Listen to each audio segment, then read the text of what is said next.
안녕하세요. 지금부터 신재생에너지 발전설비 산업기사 관연도 기출문제 해설 강의를 시작하겠습니다.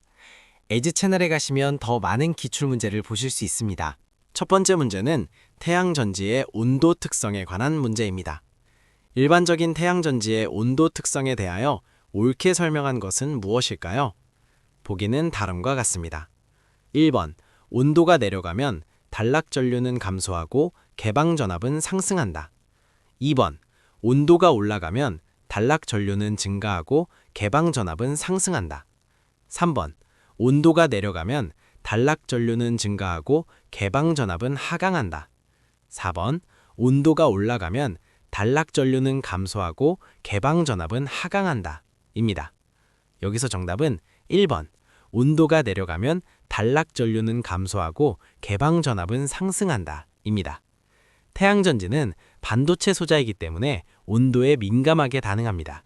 온도가 내려가면 반도체 내부의 전자이동이 둔화되어 단락전류가 감소합니다. 반면 에너지 갭이 넓어지면서 개방전압은 오히려 상승합니다. 반대로 온도가 올라가면 전자이동이 활발해져 단락전류는 증가하지만 에너지 갭이 좁아지면서 개방전압은 하강합니다. 즉, 태양전지는 온도가 높을수록 출력 전압이 낮아지므로 여름철 고온 환경에서는 발전 효율이 떨어질 수 있다는 점을 꼭 기억하세요. 두 번째 문제는 태양광 발전 시스템 인버터 회로 방식에 관한 문제입니다. 태양광 발전 시스템에서 인버터 회로 방식이 아닌 것은 무엇일까요?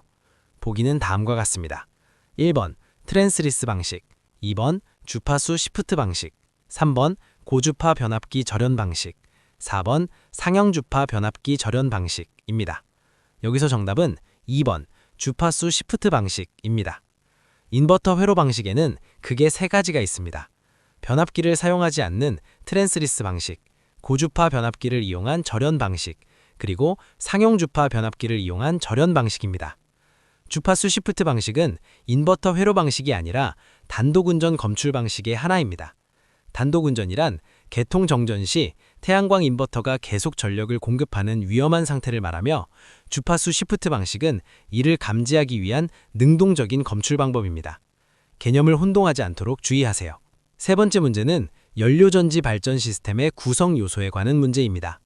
연료전지 발전 시스템의 구성 요소로 틀린 것은 무엇일까요? 보기는 다음과 같습니다. 1번 계질기, 2번 증기터빈, 3번 전력 변환기, 4번 스택입니다. 여기서 정답은 2번 증기터빈입니다. 연료전지는 수소와 산소의 화학 반응을 통해 전기를 직접 생산하는 장치입니다. 핵심 구성 요소는 연료를 수소로 변환하는 계질기, 실제 전기 화학 반응이 일어나는 스택, 그리고 생산된 직류 전기를 교류로 변환하는 전력 변환기입니다. 증기터빈은 화력발전이나 원자력발전처럼 열에너지로 증기를 만들어 터빈을 돌리는 방식에 사용되는 장치입니다. 연료전지는 기계적 회전 없이 화학에너지를 전기에너지로 직접 변환하기 때문에 증기터빈이 필요하지 않습니다. 네 번째 문제는 태양광 모듈의 봉지재에 관한 문제입니다. 봉지재는 태양광 모듈에서 태양전지와 상단층, 후면층 사이의 접착을 위해 사용됩니다. 봉지재로 가장 널리 사용되는 것은 무엇일까요? 보기는 다음과 같습니다. 1번 테들라, 2번 아크릴, 3번 폴리머, 4번 EVA입니다. 여기서 정답은 4번 EVA입니다. EVA는 에틸 비닐 아세테이트의 줄임말로 태양광 모듈에서 가장 널리 사용되는 봉지재입니다. 태양전지 셀을 상단 강화 유리와 후면 시트 사이에 고정하고 보호하는 역할을 합니다. 우수한 투광성으로 빛 논실을 최소화하고 뛰어난 접착력과 듀라성으로 모듈 수명을 연장시킵니다. 테들라는 후면 보호 시트에 사용되는 소재이며 봉지재와는 역할이 다릅니다. 각 층별 소재를 구분하여 기억해두세요. 다섯 번째 문제는 다이오드의 명칭에 관한 문제입니다.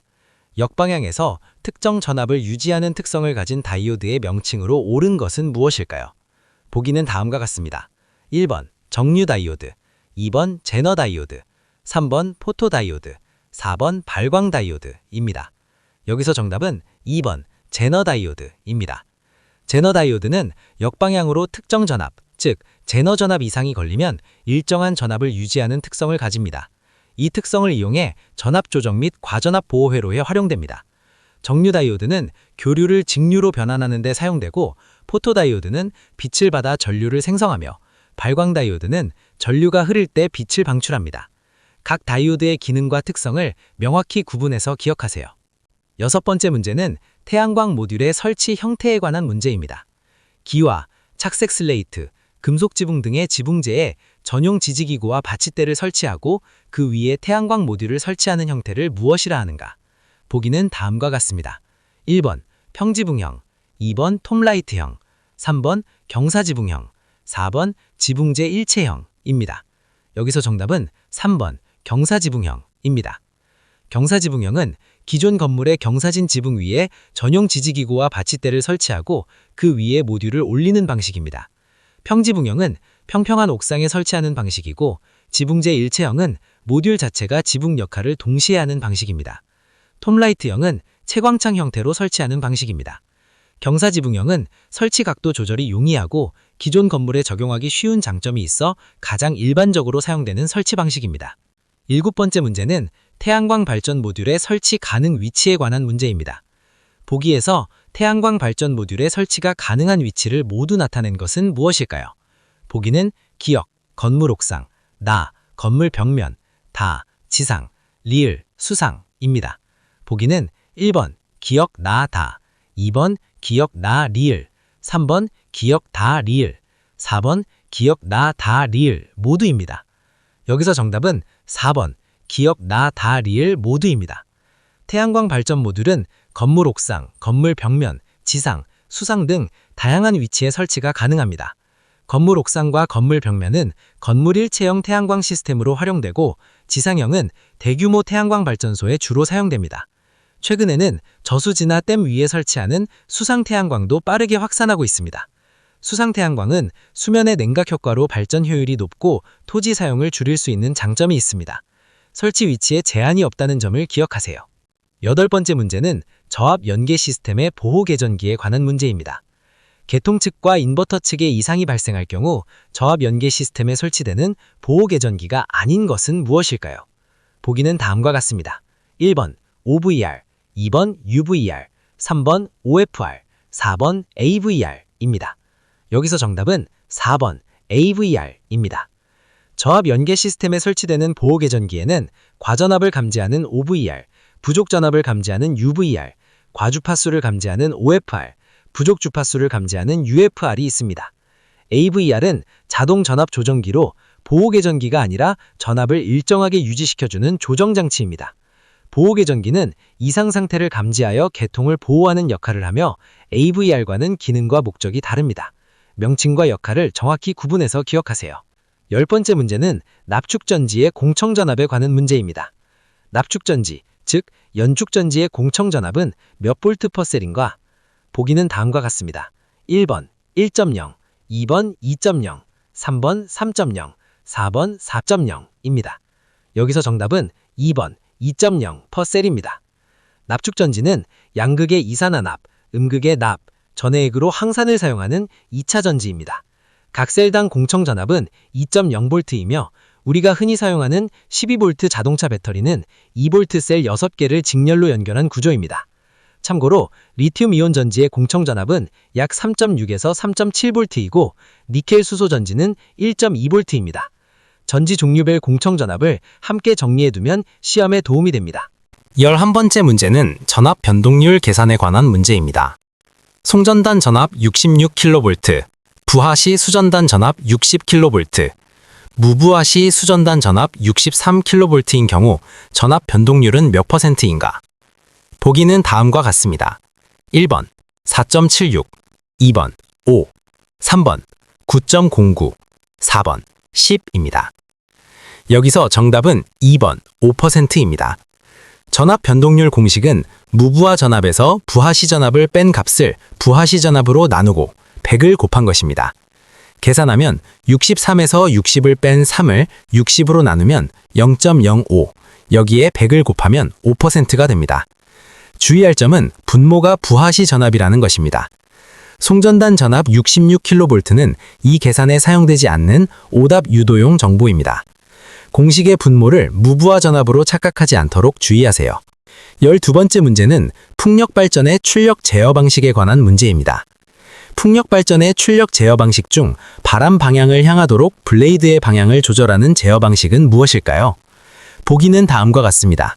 1번 요 제어, 2번 실속 제어, 3번 위상 제어, 4번 날개각 제어입니다. 여기서 정답은 1번 요 제어입니다. 요 제어는 풍력 발전기의 낫셀 전체를 수평으로 회전시켜 블레이드가 항상 바람 방향을 정면으로 향하도록 조절하는 방식입니다. 요 모터와 요 드라이브 시스템을 통해 자동으로 구현됩니다. 날개각 제어, 즉 피치 제어는 블레이드의 각도를 조절하여 출력을 제어하는 방식이고, 실속 제어는 블레이드 형상을 이용해 과속 시 자연스럽게 출력을 제한하는 방식입니다. 각 제어 방식의 조절 대상이 무엇인지를 기준으로 구분하면 쉽게 기억할 수 있습니다. 13번째 문제는 대기 질량에 관한 문제입니다. 지구 대기의 영향을 받지 않는 우주에서의 태양 복사 에너지 대기 질량은 무엇일까요? 보기는 다음과 같습니다. 1번 AM0, 2번 AM1, 3번 AM1.5, 4번 AM2입니다. 여기서 정답은 1번 AM0입니다. 대기 질량은 태양광이 대기를 통과하는 경로의 길이를 나타내는 지표입니다. AM0는 대기가 전혀 없는 우주 공간에서의 태양 복사를 의미하며 태양 상수값인 약 1367W/제곱미터를 기준으로 합니다. AM1은 태양이 머리 바로 위에 있을 때 대기를 수직으로 통과하는 경우이고, AM1.5는 태양 고도 약 41.8도에서의 조건으로 지표면 태양전지 표준 시험 조건에 사용됩니다. 태양전지 성능 측정의 기준이 AM1.5라는 점도 함께 기억하세요. 14번째 문제는 주상변압기 용량 계상에 관한 문제입니다. 역률 0.6, 30kW인 유도 전동기와 25kW인 전열기가 있습니다. 이 부하에 공급할 주상변압기의 용량은 약 몇 kVA인가? 보기는 다음과 같습니다. 1번 55, 2번 64, 3번 68, 4번 92입니다. 여기서 정답은 3번 68kVA입니다. 변압기 용량은 피상전력을 기준으로 산정합니다. 유도전동기의 피상전력은 유효전력을 역률로 나누어 계산합니다. 30kW를 역률 0.6으로 나누면 50kVA입니다. 전열기는 역률이 1이므로 25kW가 그대로 25kVA입니다. 두 값을 합하면 75kVA이지만 실제 변압기 선정 시에는 여유율을 적용하여 약 68kVA의 표준 용량을 선택합니다. 유도전동기는 반드시 역률로 나누어 피상전력을 구해야 한다는 점을 꼭 기억하세요. 15번째 문제는 바이패스 다이오드에 관한 문제입니다. 바이패스 다이오드에 대한 설명으로 틀린 것은 무엇일까요? 보기는 다음과 같습니다. 1번 차광된 태양전지에서 발생할 수 있는 열점을 방지, 2번 태양광 발전 모듈용 접속함에 부착되며 실리콘으로 밀폐되기도 함, 3번 배터리로부터 태양광 발전 어레이로 전류가 흐르는 것을 방지, 4번 태양전지에 음영이 있을 때 발전하지 않는 태양전지로 전류가 흐르는 것을 방지입니다. 여기서 정답은 3번 배터리로부터 태양광 발전 어레이로 전류가 흐르는 것을 방지입니다. 바이패스 다이오드는 일부 셀에 음영이 생겼을 때 전류가 그 셀을 우회하여 흐르도록 해주는 역할을 합니다. 이를 통해 음영셀이 저항으로 작용하여 과열되는 열점 현상을 방지합니다. 반면 배터리에서 어레이로의 역전류를 방지하는 것은 차단 다이오드, 즉 블로킹 다이오드의 역할입니다. 바이패스 다이오드와 차단 다이오드는 이름도 비슷하고 모두 다이오드를 사용하지만 설치 위치와 역할이 완전히 다릅니다. 두 가지를 반드시 구분하여 기억하세요. 16번째 문제는 시스템 이용률 계상에 관한 문제입니다. 200kW 피크 태양광 발전 시스템 효율이 83%인 발전소에 1년간 경사면 일사량이 1560kW 시 제곱미터인 경우 시스템 이용률은 약 몇 %인가? 보기는 다음과 같습니다. 1번 14.56, 2번 14.78, 3번 15.02, 4번 15.58입니다. 여기서 정답은 2번 14.78%입니다. 시스템 이용률은 연간 실제 발연량을 설비가 1년 내내 맥스 출력으로 가동했을 때의 발연량으로 나눈 값입니다. 먼저 연간 발연량을 구합니다. 200에 1560을 곱하고 효율 0.83을 곱하면 약 25만 9080kWh가 됩니다. 1년 맥스 출력 발련량은 200kW에 8,760시간을 곱한 175만 2,000kWh입니다.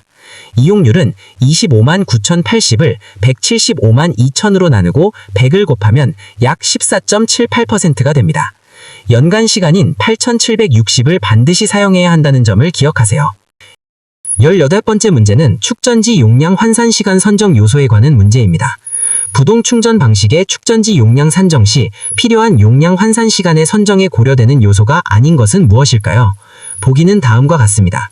1번 보수율, 2번 방전 시간, 3번 축전지 온도, 4번 허용 최저 전압입니다. 여기서 정답은 1번 보수율입니다. 용량 환산 시간은 방전 시간, 축전지 온도, 허용 최저 전압의 세 가지 요소를 고려하여 선정합니다. 보수율은 축전지의 노화와 열화를 고려한 여유 계수로 용량 환산 시간을 구한 이후에 별도로 적용되는 값입니다. 일반적으로 보수율은 0.8을 적용합니다. 즉, 보수율은 용량 환산 시간 선정 요소가 아니라 최종 용량 산정 시에 곱해주는 별개의 계수입니다. 용량 산정 공식의 각 요소가 어느 단계에서 적용되는지를 구분하여 이해하세요. 18번째 문제는 연간 발전량 계산에 관한 문제입니다. 태양광 설비 용량이 3메가와트 피크, 1일 발전 시간이 4.6시간인 경우 연간 발전량은 몇 메가와트 시인가? 단, 태양광 발전소는 1년 365일 동일 발전량으로 발전하며 효율은 100%로 가정합니다. 보기는 다음과 같습니다. 1번 620, 2번 1095, 3번 3280, 4번 5037입니다. 여기서 정답은 4번 5037메가와트/시입니다. 연간 발전량은 설비 용량의 1일 발전 시간을 곱하고 다시 365일을 곱하여 구합니다. 3메가와트에 4.6시간을 곱하면 하루 발전량은 13.8메가와트/시입니다. 여기에 365일을 곱하면 5037메가와트/시가 됩니다. 이 문제는 효율 100%를 가정하므로 별도의 효율 보정 없이 계산합니다. 실제 현장에서는 시스템 효율, 온도 손실, 배선 손실 등을 반드시 고려해야 합니다. 계산 순서를 정확히 익혀주세요. 19번째 문제는 반동수차의 종류에 관한 문제입니다. 반동수차의 종류가 아닌 것은 무엇일까요? 보기는 다음과 같습니다. 1번 펠톤 수차, 2번 튜브라 수차, 3번 카플란 수차, 4번 프란시스 수차입니다. 여기서 정답은 1번 펠톤 수차입니다. 수차는 크게 충동 수차와 반동 수차로 나뉩니다. 반동 수차는 물의 압력 에너지와 속도 에너지를 모두 활용하는 방식으로 프란시스 수차, 카플란 수차, 튜브라 수차 등이 여기에 해당합니다.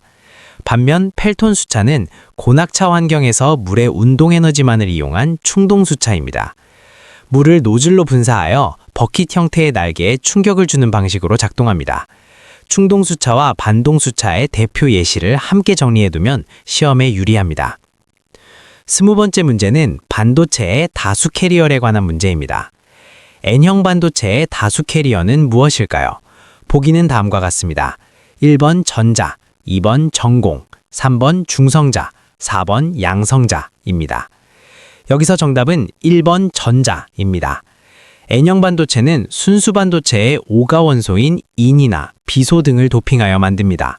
오가 원성은 공유결합 후 전자 하나가 남아 자유전자가 풍부해지므로 전자가 다수 캐리어가 됩니다. 반대로 P형 반도체는 삼가 원소인 붕소나 갈륨 등을 도핑하여 전공이 다수 캐리어가 됩니다. 태양전지는 이 N형과 P형 반도체를 접합한 PN 접합 구조를 이용해 빛 에너지를 전기 에너지로 변환합니다. N형은 전자, P형은 전공이 다수 캐리어라는 것을 반드시 기억하세요.